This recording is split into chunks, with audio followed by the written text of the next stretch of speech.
देखिए आज के इस लेक्चर में हम लोग डिस्कस करने जा रहे हैं traversal of the node in graph, या यूँ कहें graph traversal. Graph traversal basically दो एल्गोरिदम पे बेस्ड है, BFS and DFS। BFS that is breadth first search and DFS that is depth first search.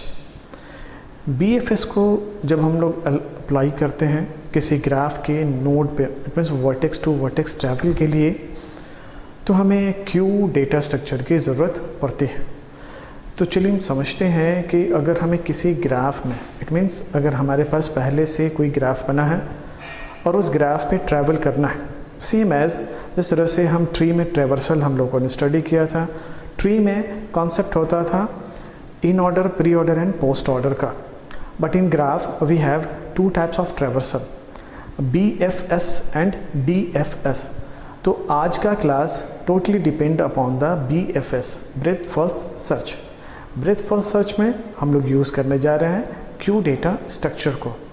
तो चलिए वन बाय वन समझते हैं। यहाँ पे मैंने एक ग्राफ ऑलरेडी डिज़ाइन करके रखा है।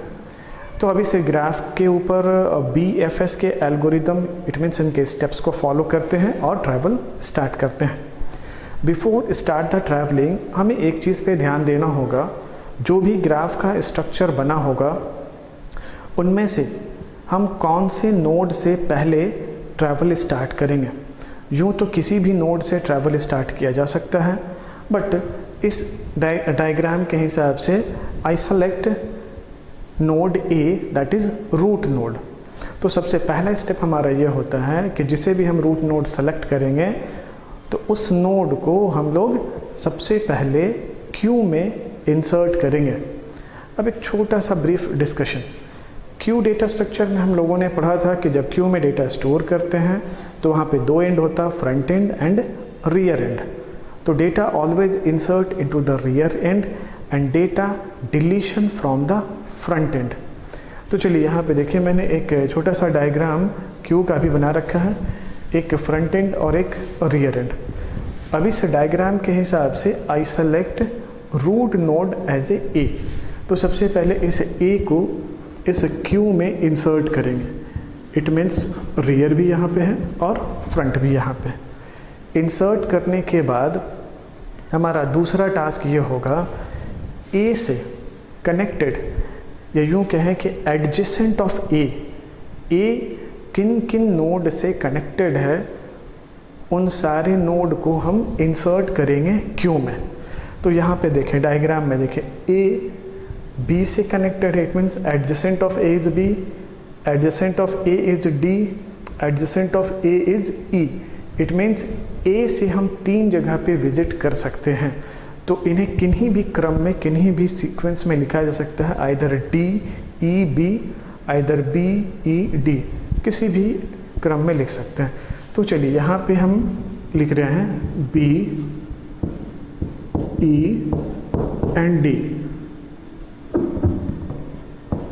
तो रियर हमारा यहाँ पे और फ्रंट हमारा यहाँ पे। अब जैसे इन नोड के डिस्क्रिप्शंस को यहाँ पे लिखा, इट मीन्स A से जितने भी कनेक्टेड थे, तो अगला स्टेप हमें क्या करना है, A को डिलीट करना है। इट मीन्स हम A पे विजिट कर चुके हैं, तभी उनके सारे नोड्स को हमने यहाँ पे, कनेक्टेड नोड्स का लिस्ट हमने यहाँ पे डिज़ाइन किया। इट मीन्स फ्रंट A, यहाँ से A डिलीट हो जाएगा। A डिलीट होने के बाद इंडिकेशन के लिए हम ऐसा कर दें, और डिलीट करने के बाद नेक्स्ट काम ये करें रिजल्ट।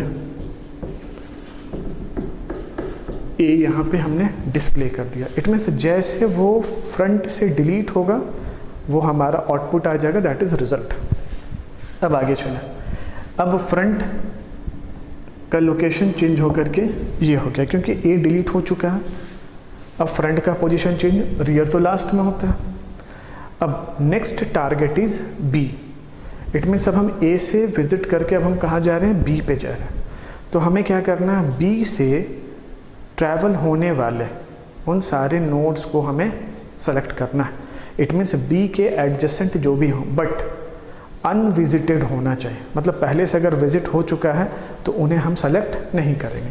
तो चलिए देखते हैं, B से A पे जा सकते हैं, बी से ई पे जा सकते हैं और बी से सी पे जा सकते हैं। बट यहाँ पे देखें ए ऑलरेडी विजिटेड है, इट मीन्स हम ए को मेंशन नहीं करेंगे। तो हमारे पास 2 नोड बच रहा, बी से हम कहाँ जा सकते हैं, ई पे जा सकते हैं, और बी से हम कहाँ जा सकते हैं, सी पे जा सकते हैं। तो चलिए ई भी यहाँ पे ऑलरेडी इंसर्टेड है, तो बी से हम सिर्फ सी पे जा सकते हैं, है ना। तो हमेशा हमें इस बात पे ध्यान देना है कि हम जिस नोड पे विज़िट कर रहे हैं उस नोड से हम जहाँ भी जा सकते हैं, अगर वो नोड पहले से क्यू में है तो हम दोबारा उसे रिपीट नहीं करेंगे, या वो नोड अगर विज़िट हो चुका है तो हम दोबारा उसे यूज़ नहीं करेंगे। तो हमने बी से ए, बी से ई ऑलरेडी इंसर्टेड है क्यू में, तो हम इसे भी यूज़ नहीं करेंगे दोबारा, और बी से सिर्फ हम सी पे जा सकते हैं। तो लास्ट इंसर्टेड हमारा क्या हुआ, सी। तो चलिए ये बी भी हमारा डिलीट हो जाएगा, क्योंकि बी पे हम विज़िट कर चुके हैं, और विज़िट करने के बाद इसे हम लोग ऐसे शेड कर दें ताकि हम ये समझ सकें कि ये नोड हमारा विज़िट हो चुका है। अब देखिए फ्रंट का पोजीशन हो गया ई, इट मीन्स अब जिस नोड पे अब हम विज़िट करने जा रहे हैं दैट इज़ नोड ई और वर्टेक्स ई। तो चलिए आते हैं ई पे। अब देखिए ई से कहाँ कहाँ विज़िट कर सकते हैं, तो ए पे कर सकते हैं, ये विजिटेड है। बी पे ट्रैवल कर सकते हैं, ये भी विजिटेड है। सी पे ट्रैवल कर सकते हैं, सी ऑलरेडी इंसर्टेड है। अब कहाँ पे जा सकते हैं, एफ, एच एंड जी। तो चलिए यहाँ पे इंसर्ट करते हैं एफ, एच एंड जी। तो this is the position of rear.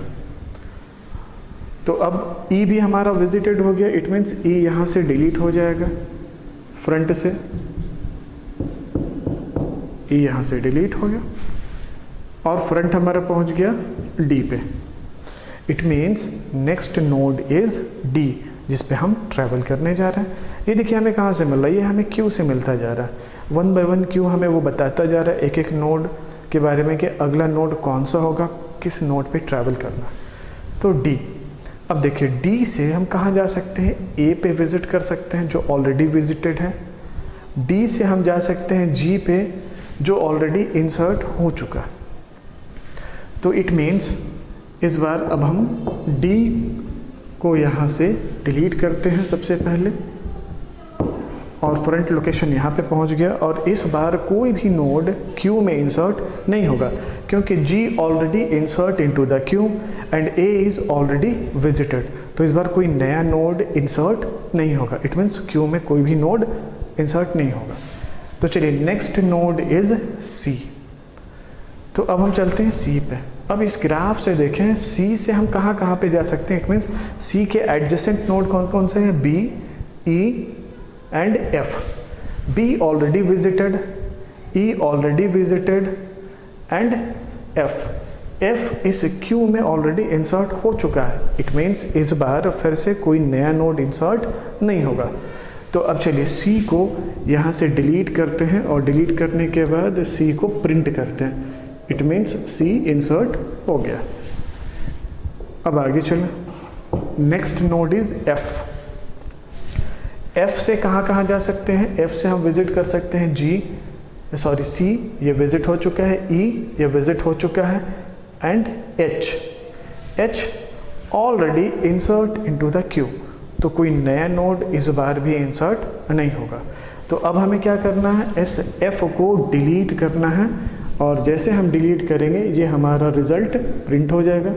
और इसे भी शेड कर दें ताकि हम समझ सकें कि सारा का सारा डेटा इंसर्ट हो चुका है।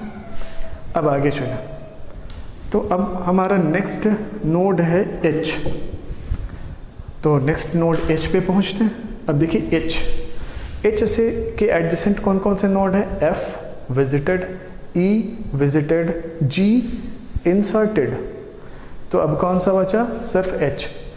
इट मीन्स इस बार भी कोई नया नोड इंसर्ट नहीं होगा, तो एच भी डिलीट हो जाएगा, और यहाँ पे रिजल्ट एच डिस्प्ले हो गया। अब नेक्स्ट नोड है जी। तो this is the final node, और सारे के सारे नोड इंसर्ट हो चुके हैं, सारे के सारे नोड डिस्प्ले हो चुके हैं, विजिट हो चुके हैं। तो इस बार कोई नया नोड इंसर्ट नहीं होने वाला है। तो फाइनली जी भी यहाँ से डिलीट हो जाएगा, जी भी यहाँ से डिलीट हो जाएगा और वो रिज़ल्ट डिस्प्ले हो जाएगा, और यहाँ पे हमने शेड कर दिया। अभी देखिए फ्रंट और रियर एक ही जगह पे पहुँच गया है, और फ्रंट इट मीन्स ये क्यू पूरी तरह से एम्प्टी हो गया। तो दिस इज़ द इंडिकेशन कि हमने सारे के सारे नोड्स पे ट्रैवल कर लिया है। तो फाइनली रिज़ल्ट हमारा क्या होता है, A B E D C F H and G. तो इस तरीके से हम लोग BFS एल्गोरिदम का यूज़ करके ट्रैवल कर सकते हैं। बट ये कहना मुश्किल है कि सिर्फ इसका रिज़ल्ट सिर्फ यही आएगा। ऐसे बहुत सारे रिज़ल्ट बन सकते हैं, क्योंकि अगर यहाँ पे देखें, जैसे पहला ए हमने सेलेक्ट किया था, तो ए के एडजेसेंट थे बी ई डी, तो हमने सेलेक्ट किया था बी। अगर हम सेलेक्ट करेंगे डी तो ए के बाद रिज़ल्ट आना होगा D. It means different result भी पॉसिबल है। बट एल्गोरिदम यही कहता है कि 1 by 1 नोड को हम सेलेक्ट करेंगे, क्यू में इंसर्ट करेंगे, और उसके बाद उससे कनेक्टेड जो नोड्स होंगे उन नोड्स का डिस्क्रिप्शन या उन नोड्स के नाम को हम क्यू में इंसर्ट करेंगे, और जिस नोड से हम ट्रैवल कर रहे थे उस नोड को हम डिलीट करेंगे फ्रंट नोड से, और उस वैल्यू को रिज़ल्ट करेंगे और जिसे हमने डिलीट किया, और नेक्स्ट नोड की तरफ, मतलब फ्रंट का पोजीशन आगे बढ़ेगा, और नेक्स्ट नोड को सेलेक्ट करेंगे, और उसके बाद उस नोड के अकॉर्डिंग फिर आगे कंटिन्यू करेंगे, और एट द लास्ट क्यू पूरी तरह से एम्प्टी हो जाएगा। इट मीन्स हमें ये पता चल जाएगा कि हमने सारे के सारे नोड्स पे विजिट कर लिया, and these are the result. तो by this way we can implement और ट्रैवल ओवर द ग्राफ। तो जैसा भी ग्राफ हो, अगर मान लेते हैं कि ये एक ट्री के शेप में भी हो, तो भी हम इसी सिचुएशन से, इसी डायरेक्शन से टास्क को इम्प्लीमेंट करेंगे। तो चलिए, आई थिंक ये BFS ब्रेड्थ फर्स्ट सर्च, ये कॉन्सेप्ट आपको समझ में आया होगा। तो बस आज के लिए इतना ही। Thank you.